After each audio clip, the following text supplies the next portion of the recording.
You are in town for premiere festivities around yeah. the fourth season coming through. Yeah. Why don't you talk a little bit about your interaction with fans? You've been working on the show for a few years now. Yeah. And interacting with fans all around the way in the real world. What kind of things have you learned from them about not just your character, but the show itself? Well, the interesting thing about when we started season 1 of this show, it was slightly different from the majority of TV shows that begin, because we had an established fan base already. We had the fans of the books. And what can happen when you have that is you've already got a certain bedrock of support who will watch the show. You've got ratings kind of in the bag of people who've loved the books and will watch the show. But then also you have a lot more people to let down. Yeah.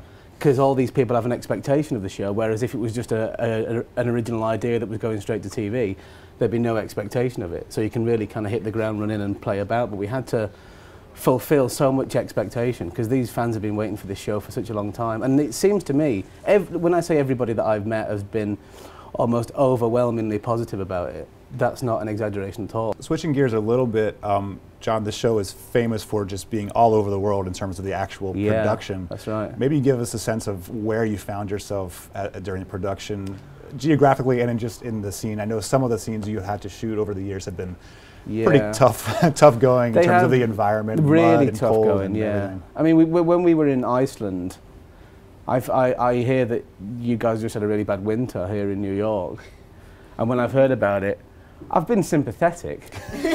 I've been surface sympathetic. And yet.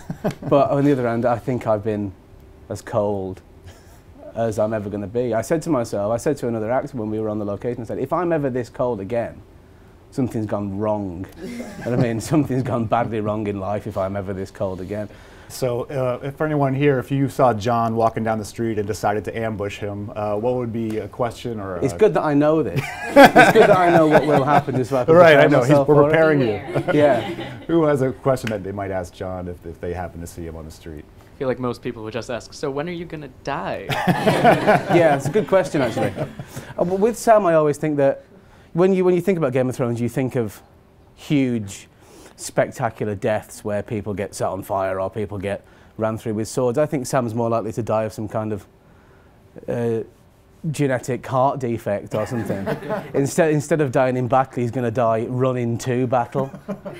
So I think Sam won't die a hero's death. Sam will die because of some kind of literal heartache. Literal and metaphorical heartache. John, have you read the books and do you know where your character's heading? I've just about read the books now, but the problem with trying to second guess how the show is going to work is that you can't get attached to anything. You read ahead in the books and you know that we've got to condense that book into 10 hours of TV. So just through time constraints alone, we have to hack things out and get rid of certain bits. So there's no way that you can get attached to anything that just might not make it into the show. So I think by now we've got into season 4, the books and the show are kind of living a bit independently of each other. They become their own entity, if you like, and they're starting to have less and less in common. So I think once you've established that that's the show and that's the book, you can start to enjoy each of them independently of the other one.